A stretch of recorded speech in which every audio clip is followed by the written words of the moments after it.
السلام علیکم، welcome to my اندر ویڈیو۔ آج ایک اور پیاری سی حدیث کے ساتھ آپ کی خدمت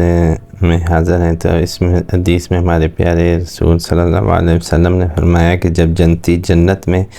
اور دوزخی دوزخ میں داخل ہو جائیں گے، تو نبی پاک صلی اللہ علیہ وسلم نے فرمایا کہ جب جنتی جنت میں چلے جائیں گے اور دوزخی دوزخ میں چلے جائیں گے تو اللہ پاک فرمائے گا کہ جس کے دل میں رائی کے دانے کے برابر، یعنی ذرا سا بھی اگر کسی کے دل میں ایمان ہو، اس کو بھی دوزخ سے نکال لاؤ۔ یعنی کہ وہ کہیں گے کہ اگر اللہ تعالیٰ فرمائیں گے کہ اگر رائی کے چھوٹا سا ذرا بر بھی اگر کسی کے دل میں ایمان ہو تو اس کو بھی دوزخ سے نکال لاؤ، تب ایسے لوگ دوزخ سے نکال لیے جائیں گے اور ایسے لوگوں کو دوزخ سے نکال لیا جائے گا، اور جو جل کر کوئلے کی طرح سیاہ ہو چکے ہوں گے، یعنی کہ وہ اتنے جلے ہوں گے کہ یعنی کہ جہنم میں اتنے جل چکے ہیں کوئلے کی طرح سیاہ ہو جائیں گے۔ پھر زندگی کی نہر یا بارش کے پانی میں ڈالے جائیں گے، یعنی کہ وہ پھر زندگی ان کو عطا کی جائے گی اور پھر اس پانی سے ان کو دوبارہ سے پانی میں ڈالے جائیں گے۔ کہتے ہیں یہاں پہ جنہوں نے اس حدیث کو کوٹ کیا وہ انہیں شک ہو گیا کہ اوپر کے کون سے لفظ استعمال کیا۔ اس وقت وہ دانے کی طرح اگ آئیں گے۔ کہتے ہیں اللہ تعالیٰ نے فرمایا کہ اسی وقت وہ دانے کی طرح زمین سے اگ آئیں گے، جس طرح ندی کے کنارے دانے اگتے، یعنی جس طرح ندی کے کنارے اگر آپ کو بیج پھینکتے ہیں تو وہ خود بخود اگاتے ہیں۔ کیا تم نے نہیں دیکھا کہ اس دانہ زردی مائل درپیش نکلتا ہے، یعنی کہ جو دانہ آتا ہے، کیا تم نے نہیں دیکھا کہ وہ زردی کے رنگ کا آتا ہے اور ایک کے بعد دوسرا نکلتا ہے۔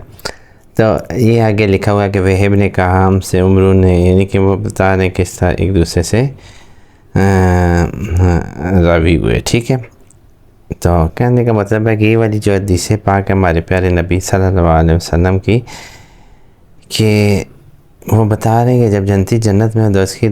دوزخ میں چلے جائیں گے تو اس کے بعد اللہ تعالیٰ فرمائے گا، یعنی اپنے فرشتوں سے فرمائے گا کہ میرے نبی کی ایسی امت کے ایسے لوگ جو میں نے ایسے دنیا میں جن کے دل میں ذرا رائی کے برابر، چھوٹے سے ذرے کے برابر اگر مان ہو تو اسے وہاں سے نکال کے لیں، تو بہت سارے لوگ پہ ظاہر سی بات ہے جو جہنم میں پہلے ڈال دیے گئے ہوں گے انہیں وہاں سے نکال لیا جائے گا، اور جب وہ نکالا جائے گا تو وہ سیاہ، یعنی کہ جہنم کی آگ میں جل کے اس طرح اندھیروں میں رہ کے ان کے جو ہے نا وہ رنگ اس طرح ہو جائیں گے ہوں گے جس طرح کالے پڑ گئے ہوں گے، تو پھر اللہ تعالیٰ ان کو ایک دفعہ پھر زندگی کی اس طرح دے گا اور وہ پھر ایک دفعہ پلٹیں گے۔ تو اس حدیث میں یہ بتایا گیا کہ کس طرح، یعنی کہ ایک قسم کا یہ ہمارے آگے والے آنے والے جو آگے، اب اللہ تعالیٰ غیب کا علم صرف اللہ کے پاس آ کے اللہ کیا کرے گا، اس وقت کیا فیصلے ہوں گے بروز قیامت، بروز حشر، جب میدان لگے گا تو اس میں کیا اللہ تعالیٰ، لیکن کہنے کا مطلب یہ ایک بہت بڑی ہمارے لیے یہ ہے کہ اس طرح ہوگا، زندگی کی مثال اس طرح ہے کہ جس طرح ندی کے کنارے ہم پھینکتے ہیں بیج اور وہ پیش در پیش، یعنی ایک دوسرے کے آگے پیچھے اگتے ہیں اور بہت زیادہ اگتے ہیں جھاڑیوں کی طرح۔ کبھی آپ نے انہیں اگتے ہوئے دیکھے تو وہ ایک دو پھینکیں گے وہ خود بخود اگتے ہیں۔ تو یہ اللہ تعالیٰ نے یعنی ایک قسم کا اس حدیث پاک سے انسانی زندگی کی جو بنیاد ہے اس کے بارے میں بتایا گیا کہ انسانی زندگی کے اوائل میں کی باتیں، اس میں ایسی باتیں درج ہیں جو عقل سے صرف سوچی سمجھی، ان پہ غور و فکر کرنے سے انسان کو بہت ساری سوچیں آتی ہیں۔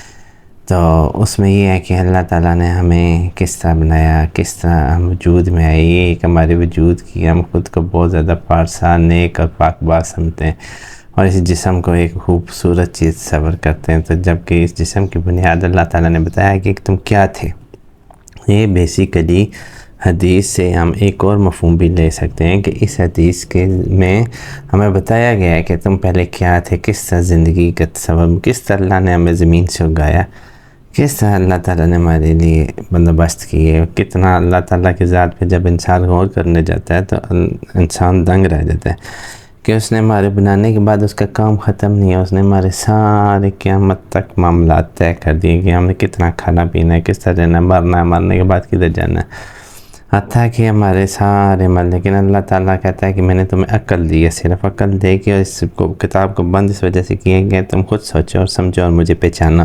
اور میری طرف پلٹو، بے شک میں اپنی طرف پلٹنے والوں پہ ہمیشہ کرم کی نظر رکھتا ہوں۔ تو اللہ تعالیٰ ہم سب پہ اپنا کرم فرمائے اور ہمیں جو ہے نا اپنی نبی کی ان حدیثوں کو سمجھنے اور ان پہ فکر کرنے کی توفیق عطا فرمائے۔ اگر آپ کو آج کی ویڈیو اچھی لگی ہے تو میری ویڈیو کو لائک اینڈ شیئر کر دیں اور لازمی سے چینل کو سبسکرائب کر دیں۔